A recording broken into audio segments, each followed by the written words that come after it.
Hey everyone, and welcome to the Her Head in Films podcast. I'm your host. My name is Caitlin. In this podcast, I share my personal thoughts and feelings about cinema. Usually it's art house and world cinema. If you are new to the podcast and you've never listened before and you don't know who I am, as I said, my name is Caitlin. I am a writer, a blogger. I like to call myself a dreamer. I love literature, I love art, I love poetry, and over the last few years I've really developed a love of cinema, and of art house and world cinema in particular. I live in a rural area in the South, here in the United States, as you can probably tell from my accent, and I don't live in a place where there's a cinephile culture or there is like a art house theater. I don't have anybody to talk to about films or literature or anything like that. So this podcast was created to fill that void and to give me an outlet to share my love of cinema and my thoughts and feelings about it. This podcast is very personal. It's very raw. I really try to weave together the films that I watch with my life and my own personal experiences. Doesn't mean I don't talk about larger issues, but first and foremost, I like to ground the podcast in the personal and the subjective. And so that's just how I am. Today's episode is going to be about Abbas Kiarostami's Koker Trilogy, which consists of 3 films. The first is Where Is My Friend's House, which was made in 1987. And then the second one is Life and Nothing More. And the third is Through the Olive Trees, made in 1994. Life and Nothing More was made in 1992. Just a heads up, there will be spoilers in this review. I will talk about plot points of the films. And so if you do not want these films spoiled for you, I just want to let you know about that. As some of you may know, at the beginning of the podcast, before I get into the film, sometimes I just like to talk about more general, more personal things. And what I wanted to talk about today was maybe a couple of things. I've been really depressed lately. If you listen to the other episodes, I've been on a Kiarostami kick, and I've been watching him all week. His birthday was recent, like June 22nd. Was his birthday. And then July 4th will be the day that he died. He died July 4th, 2016. So I've just been really revisiting his work, watching new films. The Koker Trilogy was completely new to me, whereas Taste of Cherry, which I have an episode about that was one that I rewatched. But all the films of the Koker Trilogy are totally new to me, and I watched them this week. And it was a really great experience, and I can't wait to talk about those films. So this week, I've been really depressed. I've been really struggling because I've had anxiety and depression since childhood, and it's something that I probably will always deal with. And I feel very separated from the world. I feel very alone, and I just struggle a lot with it, I'm very open about it because I think we should be open. I don't think there should be a stigma attached to it, but there is. And so it's very interesting. What I've been doing this week to sort of cope with the depression is that I've been watching the Koker Trilogy, and I've been reading a bit. I haven't been reading as much as usual. So this week is sort of an example of how, for me, film is like life-saving, and film is just really essential to my survival as a human being. And it didn't used to be that way, actually, and this is something else I wanted to talk about. My interest in cinema, in art house cinema especially, is sort of recent, really. Much of my life I've built this image of myself in my mind as a writer. as someone who really loves literature. And that's still true. I still read literature, and I love it. And I love to read books in translation. I love classics. I love Virginia Woolf, Sylvia Plath, Catherine Mansfield, Clarice Lispector is some of my favorite writers. But lately, the last few years, film has just exploded for me in terms of my obsession with it. And as the years go by, I find more and more that I watch a whole lot more films than I read books. Like, I might read, 50 to 100 books a year, but I have watched hundreds and hundreds of films. I mean, I think last year, I don't know, I might have watched like 300 films, or maybe 2 to 300, I don't know. I'm already surpassing 100 at this point, and it's like halfway through 2017.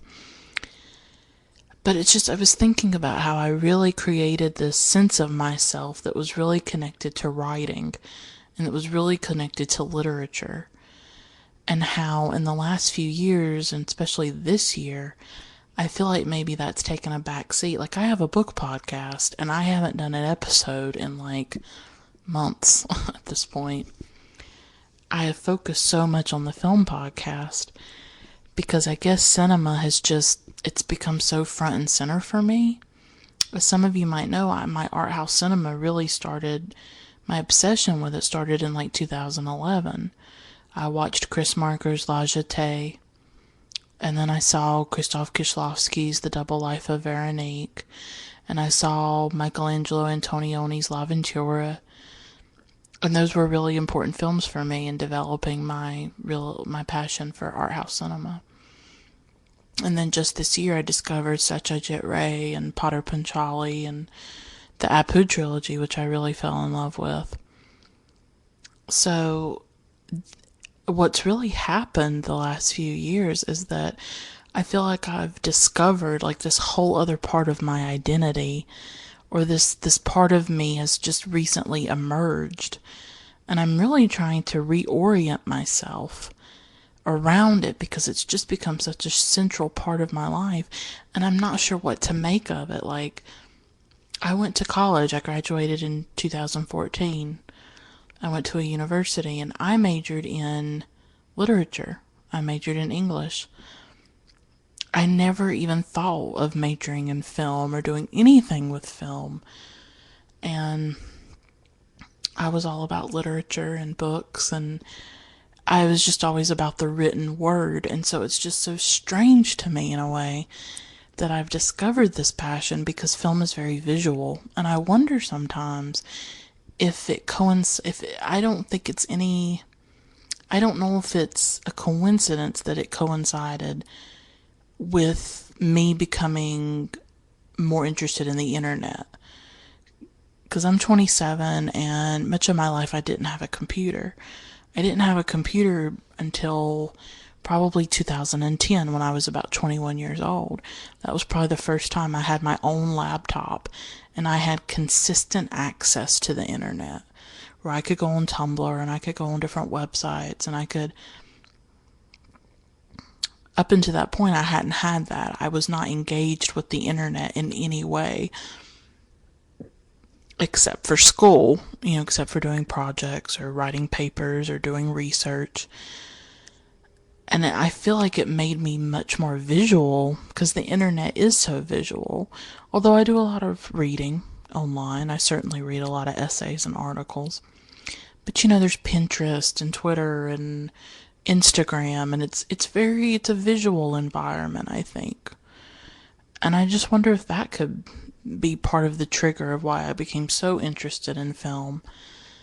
When I was in high school, I took a film appreciation class, and that awakened me to the concept that film could be art, that it wasn't just entertainment.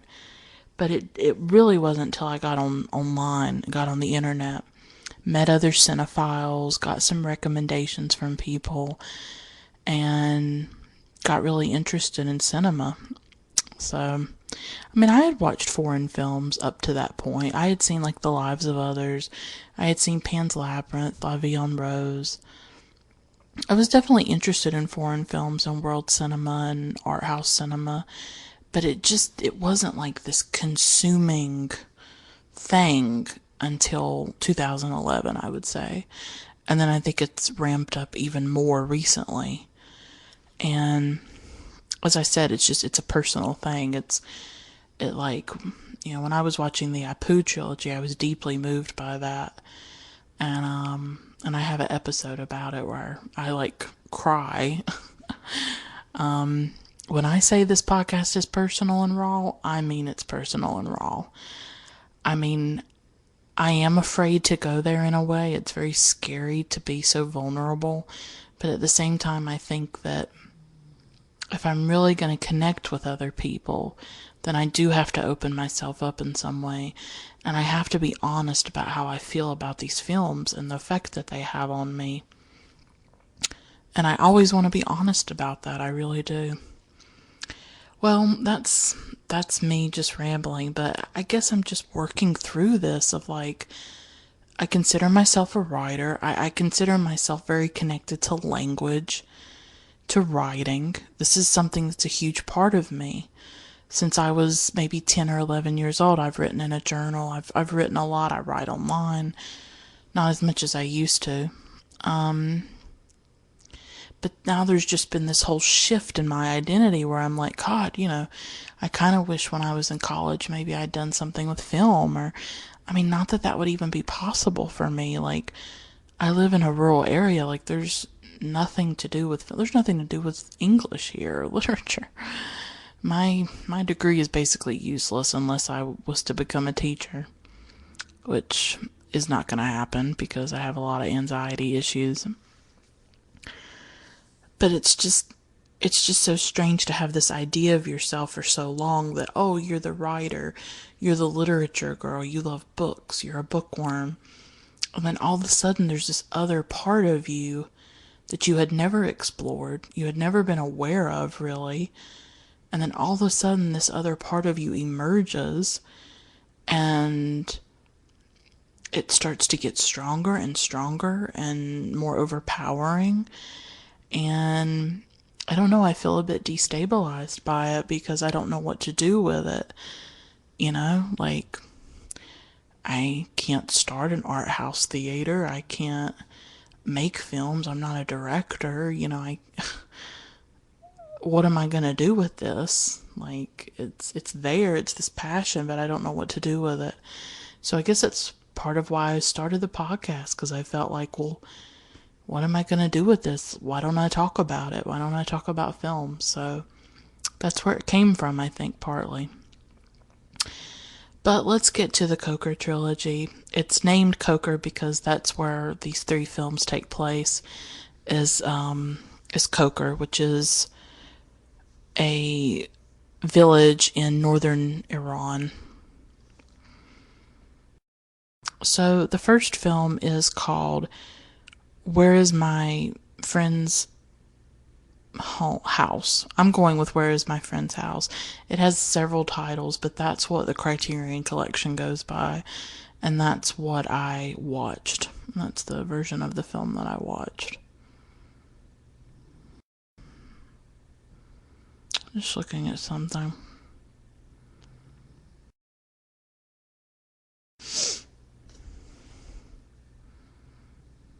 Okay.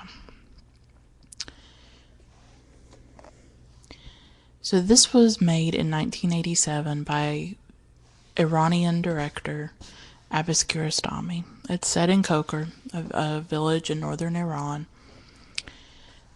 And I talk about this film in another episode where I talk about it in relation to a film that Kiarostami wrote and that was released in 2000, though it was directed by somebody else, Muhammad Ali Talebi. And it's also about sort of similar themes, and it's about a child, and so I also have that episode. But I wanted to talk about this trilogy. So it was released in 1987. It's about an 8-year-old boy named Ahmed who one day accidentally takes home the notebook of his friend Muhammad. if Muhammad does not have his notebook and doesn't do his homework in the notebook, the next day, if he doesn't have that notebook with him the next day, the teacher's going to expel him from school. So, Ahmed realizes that he has the notebook. He's already at home. He doesn't know where Muhammad lives. He has an idea of like the village that he lives in. And it's not Koker, it's another village. And so he goes on this quest to find Muhammad's house, to give him and to return the notebook to him. In the end, he's not able to find Muhammad's house, but he does Muhammad's homework for him in the notebook and shows up the next day and gives it to him. The teacher checks the homework and everything's fine. Disaster is averted. It's this really lovely, touching film about childhood and friendship and sacrifice and responsibility. Ahmed is a very moral child, I think, and as I said, I talk much more about this film in the other episode. I go much deeper into it, in that he has a very strong sense of what's right and what's wrong, and that Muhammad, his friend, should not be punished for the mistake that he took both notebooks and that he took Muhammad's notebook accidentally. And he wants to right that wrong, and he doesn't think that Muhammad should be punished. Whereas when he tells like his mother about the notebook, she just kind of shrugs it off and just thinks, well, Muhammad's just going to have to deal with it. The adults around him don't seem to think that it's important, but he does. And he goes on this quest to find Muhammad, and he's not able to. And in the end, he does what he thinks is right. And he stays up late at night to do all this homework, and he makes the sacrifice of his time and his energy for his friend. And so it's this very moving portrait of friendship as well.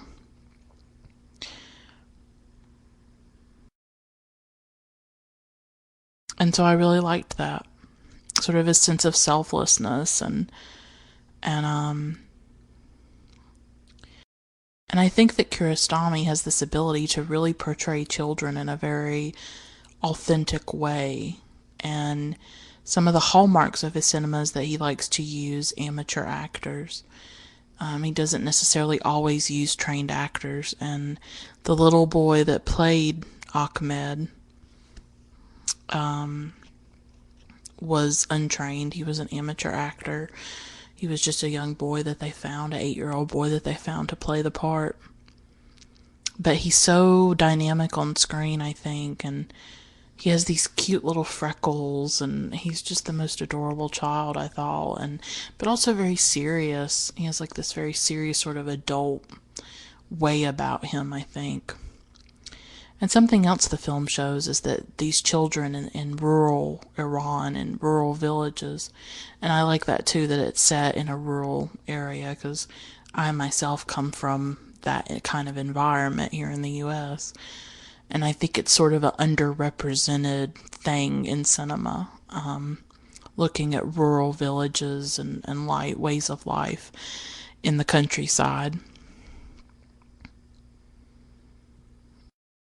And that was something that I really liked about it. Oh, God, I lost my train of thought. Oh, Jesus. I hate when that happens. I'm looking at my notes to see if I can get it back.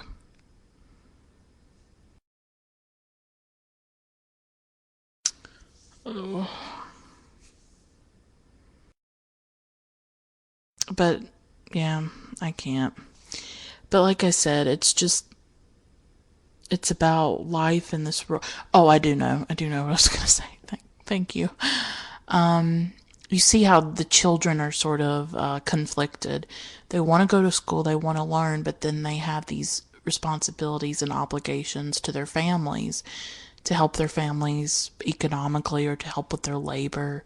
One child has to work on a farm.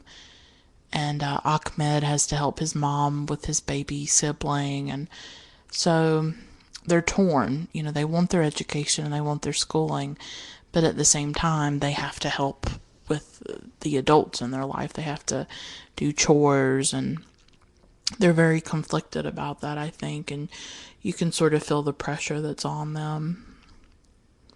So that was the first film in the trilogy, and I will say also that Kiarostami himself didn't consider this a trilogy. This was more of an artificial grouping by film scholars and film watchers. If you go on Wikipedia, you'll see it. Like, he sort of argues that perhaps the last two films of the trilogy, plus Taste of Cherry, could be their own trilogy. He doesn't necessarily see them this way, but film scholars have grouped them as a trilogy called the Koker Trilogy. So the second film in the trilogy is called Life and Nothing More. It's also sometimes called And Life Goes On, and it was made in 1992.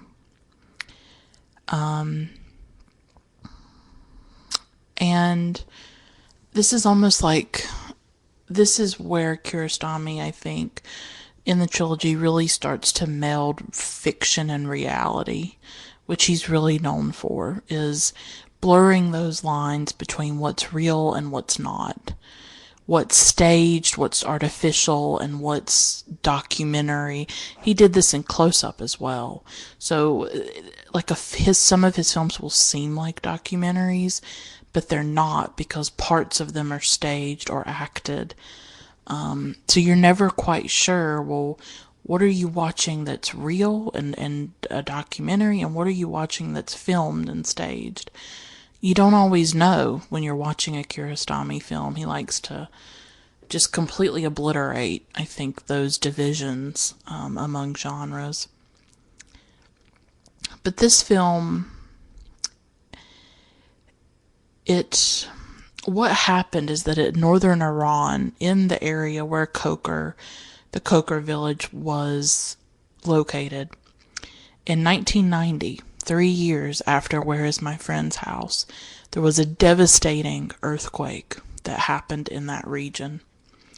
And estimates of the loss of life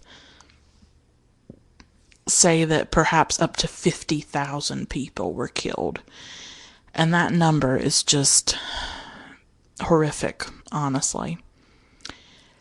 So, in the film, a man plays the director of Where Is My Friend's House. So I guess you could say this is a man playing Kiarostami, who goes back to Koker, or attempts to go back to the Koker village in northern Iran, devastated by this earthquake, to look for two of the boys that were in Where Is My Friend's House.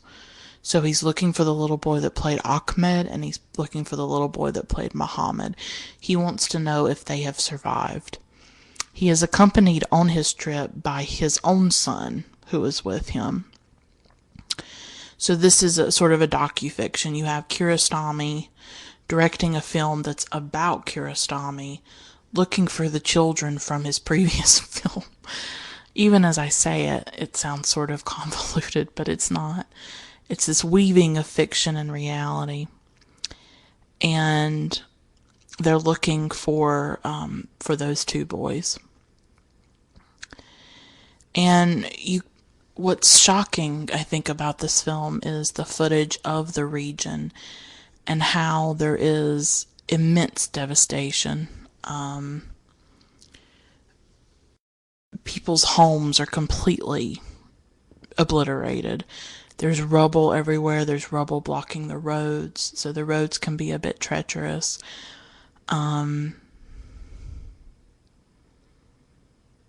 But a lot of the film is basically of the director character in his car driving around, talking to various people, hearing about their experiences of the earthquake, how many of them have lost family members, they've lost children, and yet they are just going about their lives. They're just doing what they have to do to survive. And I think that's probably where the "And Life Goes On" title comes from. And that's probably a much more fitting title than "Life and Nothing More," but they're both there, so I guess you can use them interchangeably. There's a scene where the director meets a young man who says that he got married just one day after the earthquake, and that sort of, I think, is another reminder that life does go on. Life continues even after the earthquake. This man and this young woman decided to get married. But as I said, it's just harrowing to see the Iranian landscape and to see demolished houses, and but you also see a great deal of community and solidarity and support, people coming together to clean up the rubble. It was interesting because I don't live in an earthquake area. I live in the South, but I do live in a region that is tornado prone. And I have not lived through a tornado myself, but it is sort of a fact of life here that there's a tornado season, there's sirens, you should be prepared, and just maybe like a week ago, we got some really bad weather and we were under a tornado watch, and there was an area several counties away that got a tornado, and it was probably like a EF1 or a EF2. And we saw it on the news, and you just saw all this rubble. You saw businesses or buildings just reduced to like nothing, to just these bricks. And it showed like one woman's car had like this slab of wood like right through the center of it, like a stake. And she was in the car when it happened. Thankfully, nobody died, but this region has had its share of really intense, bad tornadoes that have been really destructive and deadly. I didn't grow up in this area, so this is all very new to me. I grew up in another part of the South and recently moved here, where I grew up there was not tornadoes. It was not a normal part of life, whereas here it is. And so the tornadoes in this region are a bit like the earthquakes in Iran, I would think. They're very random, they're very unpredictable, and you have to live with the possibility of them happening. Of course, the death toll is nothing like the 50,000, of course, but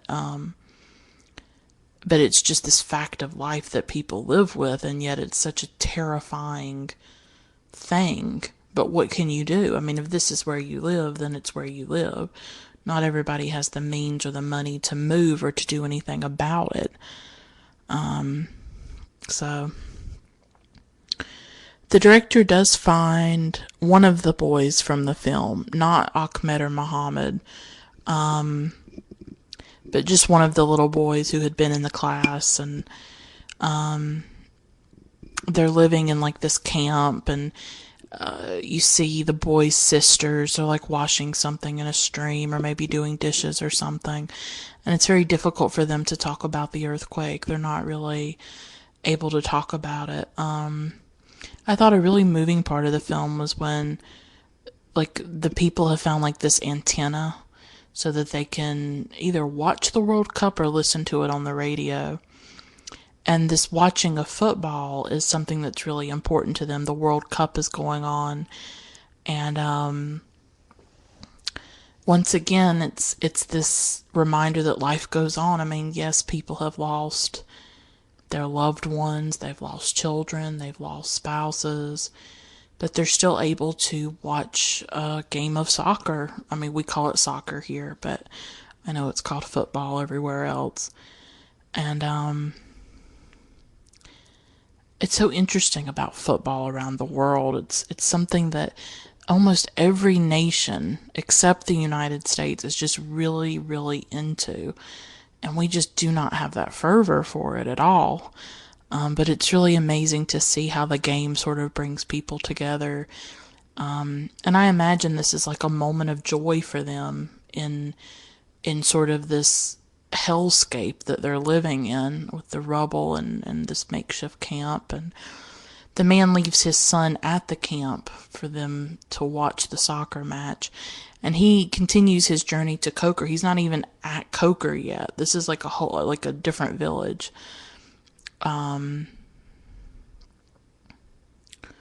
And so we see the man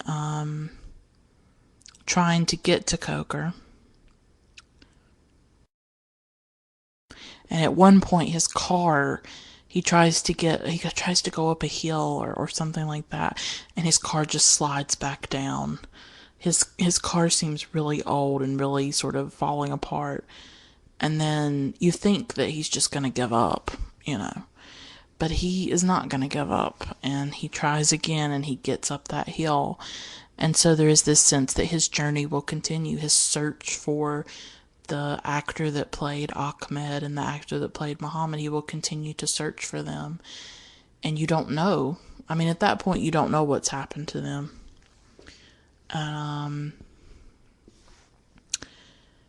So overall, it's a film really about the resilience of people's ability to continue living in the aftermath of just catastrophic damage and loss. I mean, I hate these cliches about the resilience of the human spirit, but it is really amazing to see the people still going about their lives and able to get through it, I don't know if I would be that strong at all. I don't think I would, but I think perhaps maybe their faith is part of it as well. A lot of them allude to the Muslim faith, and that, it was in God's hands in a way. And so I think in the context of something like that, I think religion can be a comfort for a lot of people. I mean, I'm an atheist. I don't believe in any religion. But you can tell that I think their faith is what helps them survive it. That they think, well, it happened. It must have happened for some reason. If you believe in God, then you have to believe, well, why would he let this happen? I didn't come across any kind of anger on the part of anyone in the region. They seem to accept it, that this is part of life. It's painful, but it happened, and there's nothing we can do about it. And so they are resilient in that way, and it's really about life, death, survival. It's a life-affirming film, I think. Sort of similar, a bit like Taste of Cherry, if you've seen that film. I thought it was very interesting how it dealt with this huge event, the death of up to 50,000 people, possibly, through this very personal, intimate story of one man's search for these two children. And to see, it's a very personal, intimate story. And I thought that was very moving. I mean, it really is about the preciousness of life, in that it's about the suddenness of catastrophe, the way that things can all of a sudden change, and life can be taken away, and the people you love can be taken away from you. I mean, somehow, even despite these sorts of things, people are able to survive, and they're able to go on living. They get married, like the young man that the director was talking to, or they watch a football or soccer game. They do chores, they clear away the rubble, and they rebuild. And that, to me, is what Life and Nothing More is really about. The third film in the trilogy is called Through the Olive Trees. It came out in 1994. It's also set in northern Iran. I would say this one, of all three of the films, is formally the most experimental, and I think the most challenging. And I think of all the films, it just totally blurs the lines between what is real and what is not. What is imagined, what is staged, what is artificial. I don't even think you could call it docufiction, really. I don't know, because I don't think any part of it's a documentary. But you don't know. Throughout the film, I was thinking, like, what is real and what is not? What is scripted? What is...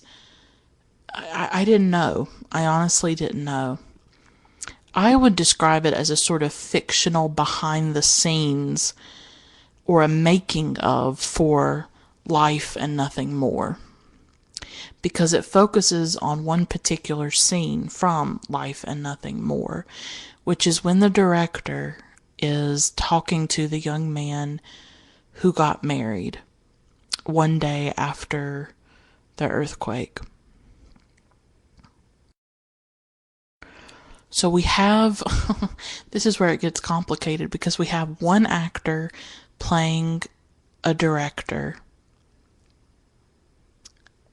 and he's directing Life and Nothing More. So he's directing himself. No, not himself. He's directing another man playing him, which is the man who played the director in Life and Nothing More. So you see what I'm saying? We have a film within a film. So we have someone playing a director who's directing another man who's playing him in this scene with a young man from a scene from Life and Nothing More. That's how kind of complicated this film is. You've got several layers of film here. You have a film within a film. And so you really have two men who are in a way representing Kiarostami. So it's this very meta sort of thing. But it's really about the filming of this scene of this young man talking about how he got married a day after the earthquake. And that's the main focus. And it's about the young man in real life. Like, the character he played in Life and Nothing More was not who he was. He is not married. If anything, the woman that plays his wife in the film, he knows her from the past. Before the earthquake, he had asked her to marry him, and her family had refused. The earthquake happened, her family died, only her grandmother's left. And the grandmother still refuses to let her marry him. So in real life, in the film Through the Olive Trees, they are not married. They are playing a married couple for the film Life and Nothing More. He would like to marry her, actually, but she will not talk to him. She will not speak to him. She will not acknowledge him. So we don't know how she feels about him, really. So we have several layers going on here of what is real and what is not. Like, the boy playing the married man, like, in real life, does he really want to marry this girl, or does he have a crush on this girl, or is he also playing a part and pretending that he has a crush on this girl that he's acting with in Life and Nothing More? You see what I mean? Like, I don't even know how to explain this film. You really just have to watch it. Like, I feel completely inept even trying to talk about it at this point. What is interesting and important about this film is that we finally see the actors who played Ahmed and Muhammad in Where Is My Friend's House, and they're alive. They end up on the road. They're carrying flower pots for the film Life and Nothing More. And they're grown up. They're like several years older. They're like teenage boys, and they're alive. And it's just this understated moment. There's nothing dramatic about it. It's just all of a sudden they're there, and we know that they lived. And of course, Kiarostami's not going to make a big fuss about it, right?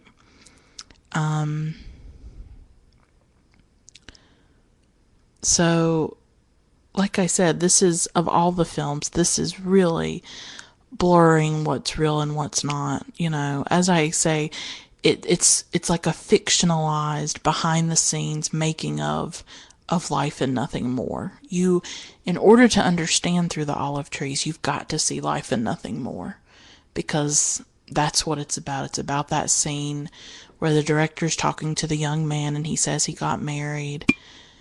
But then in Through the Olive Trees, it's about who these kids are when the camera's not rolling, and his crush on her and his attempt to try to get her to marry him.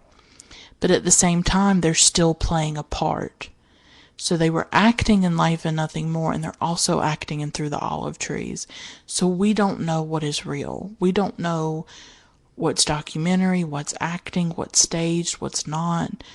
I mean, I don't think I've seen a film like this before. It's dizzying to try to figure out what's fact and what's fiction. You're not really going to be able to do it. The two are just so thoroughly blurred, I think. And the young man, his name is Hossein, and he just has this dogged pursuit of this girl. He's very in love with her in Through the Olive Trees. He wants to marry her. He says he wants to make her happy. He says that he'd like for her to continue her studies. So he's trying to romance and trying to woo her, but she does not engage with it at all. She is not interested. She doesn't talk to him. It made me a little uncomfortable, the constant pursuit of her, when I think she obviously was not very interested in him. But that could be a cultural thing, I just know that in American films, it makes me really uncomfortable when men sort of doggedly pursue women who have outright said, I'm not interested in you, I don't want anything to do with you. And in American culture, we tell men that no means maybe, that no means yes. When sometimes, no means no. When a woman says she's not interested in you, that means she's not interested in you. But in a lot of American films, especially with like romantic comedies, we romanticize the way that men pursue women, the way men just obsessively pursue women. Even when women say, please stop, or I'm not interested, or they ignore the man. So I guess that kind of brought up feelings like that for me when I was watching it. I felt like, well, if this girl was interested in him, wouldn't she tell him? Wouldn't she say something? She does not speak to him the whole time. But as I said, that could be a cultural thing where she's taught not to speak to young men, not to talk to young men. She may not feel comfortable talking to him. She may be very shy and not able to express her feelings. I'm not sure within Iranian society what is the proper, I guess, accepted way that men and women, that works. That there are different mores, social mores, when it comes to those, when it comes to romance and romantic pursuit. But it ends ambiguously. She's walking home, he's following her, he's saying how much he loves her and wants to marry her. We don't know if she ever says anything, or if she accepts it, if she doesn't. At one point at the end, he's following her, and then all of a sudden he runs back in the way that they had come, and we don't know what that means. And that's the way it ends. So again, Kiarostami loves these kind of very ambiguous, open-ended conclusions to his films, where you really have to decide for yourself what you think happens. I personally didn't think she was interested in him, but I'm not sure. I'm not sure what happens. So overall, I thought it was a challenging film. As I said, I have difficulty talking about it because there's so many layers to it, of actors playing directors, actors playing other characters, or are they playing themselves? What's real, what's not? It's hard to talk about, honestly. But I thought it was a really interesting look at life in film, how they affect one another, how they bleed into one another. And I also thought it was really Kiarostami maybe looking at filmmaking itself, because in several parts of the film we see scenes from Life and Nothing More being filmed or being recreated. And we see the camera crew, we see how they do the set, how they put the flower pots out, how they dress the actors, and we see them do a scene maybe 5, 6, 7 times. The repetition of it, the saying of the same lines over and over again, and how, especially the young girl, she won't say certain things that they want her to say, and so they'll have to do the scene over again. So I would say it's sort of a film that maybe, what's the word? Raises the curtain behind the whole process of filmmaking, where it shows you what really happens on a film set, of trying to get certain performances out of actors, of having to do a scene, 10 times maybe. And you have to say the same thing over and over, and you have to do the same movements, and you have to do all these things, and you have to do it the way the director wants you to do it. And often Kiarostami used untrained amateur actors, and that they show that at the beginning of the film, of the director at a school trying to pick out a young girl to play the part of the girl who is the young man's wife. And all these girls lined up and wanting to be in the film. We see children who, from the surrounding camps, the earthquake has happened, there's rubble, and they don't have much to do. And, or maybe they're working on their homework and stuff, and they come and they watch the filming of the movie. It's something that's very interesting to them, and they enjoy that. So it really takes you behind the curtain and takes you into the movie making process and the filmmaking process, and sort of strips away the magic, right? I don't know how I feel about that personally. I sometimes like to watch making of or behind the scenes documentaries, but at the same time, I don't always like to, because I don't necessarily want to know everything that goes into making a film.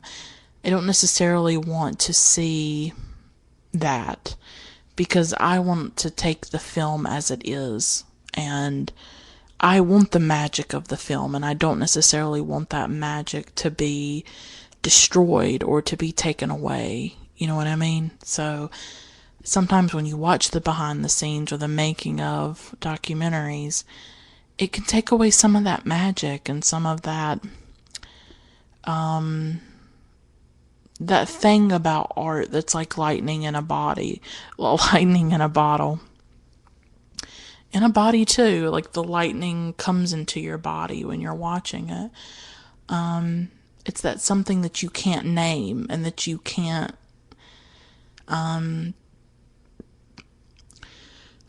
put your finger on. Like, why, when you watch a certain film, I would say Krzysztof Kieślowski's films are like this too, or they have this effect on you, this sense of magic, this sense of something transcendent. And of course, you know that it's all constructed, it's all artifice, it's actors, it's music, it's editing, it's this machine recording these things.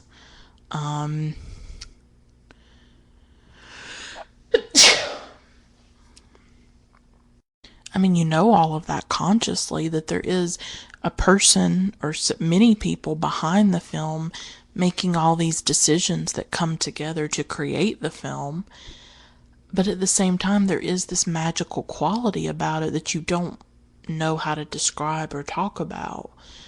And of course, I think Kiarostami is maybe trying to show us that this is what a film is, that it's lies, right? It's artifice. It's not real. It's not real. I mean, these are not real people. These are characters. These are not really people. These are actors. And in an interview, Kiarostami said that you use lies to say something about the truth. You put together two people who are not really married, but you're trying to say something about a married couple. Or you put a man and a child together because you're trying to say something about fathers and sons. They may not have a relationship in real life together, but you're trying to create something out of these lies and out of something that's staged and scripted and written.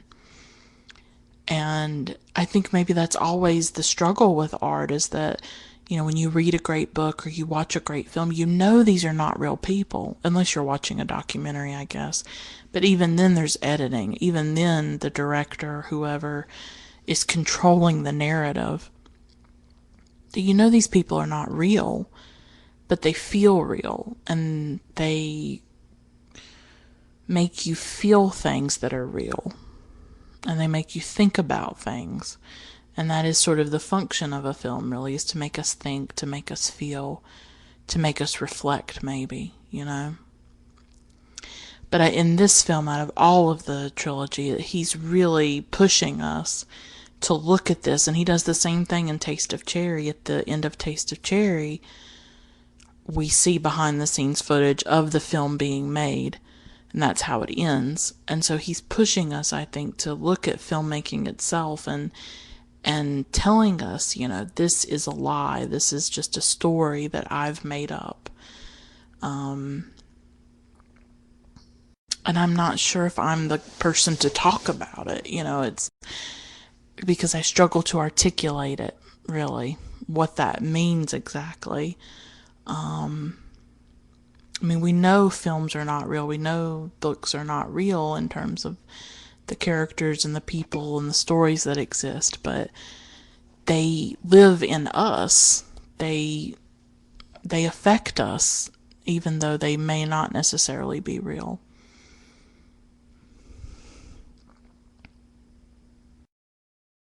So, I thought the Koker trilogy was a very interesting trilogy, and it was challenging at times, and it was really beautiful at times in terms of looking at how people deal with loss, how life continues, how life goes on, even after catastrophe, even after a natural disaster.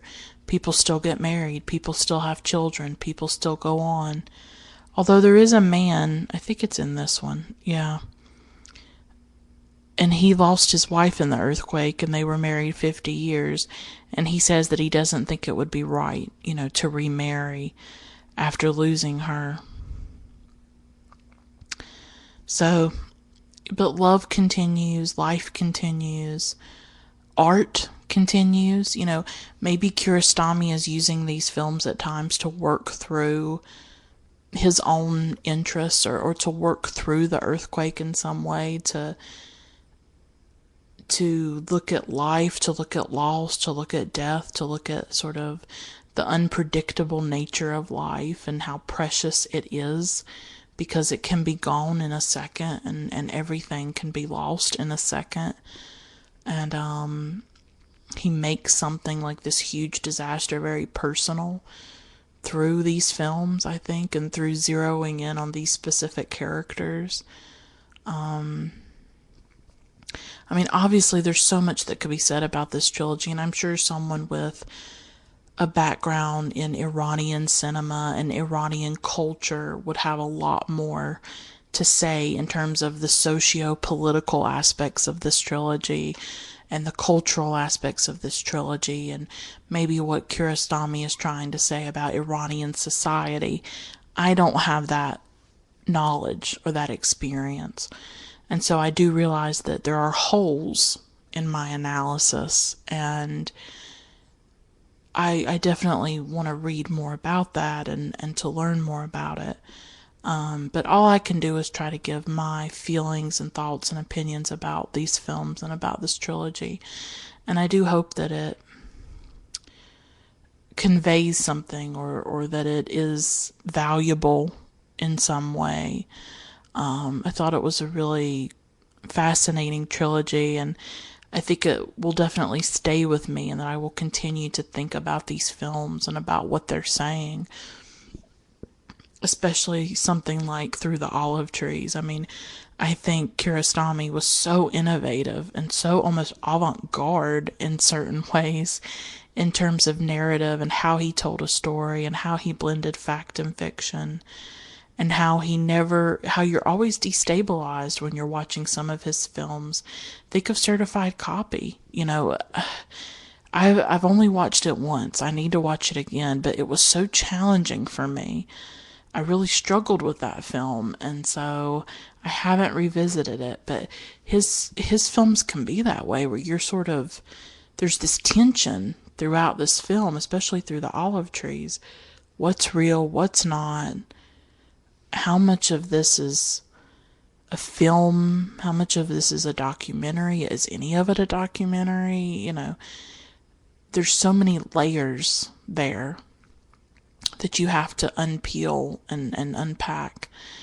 And so I think some of his films or some of his stories can be sort of deceptively simple, and they can seem very simple when in fact there is this huge, intricate architecture that goes into them.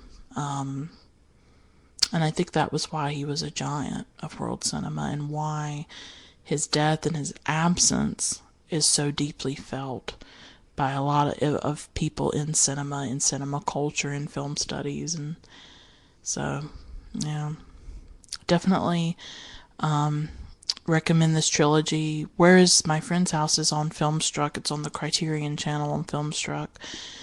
MK2, a distribution company, has all of Kiarostami's films now, and they're actually restoring them as we speak. And hopefully they'll get released or distributed, and hopefully we'll get to see more of his films as time goes on, and more of his films will be readily available to the public. I think we need that. I think we desperately need those films to be available. But anyways, that's all I'm gonna talk about. I'm gonna stop here. So anyways, thank you for listening. And I forgot to do my shout outs. Oh my gosh, I'm so sorry.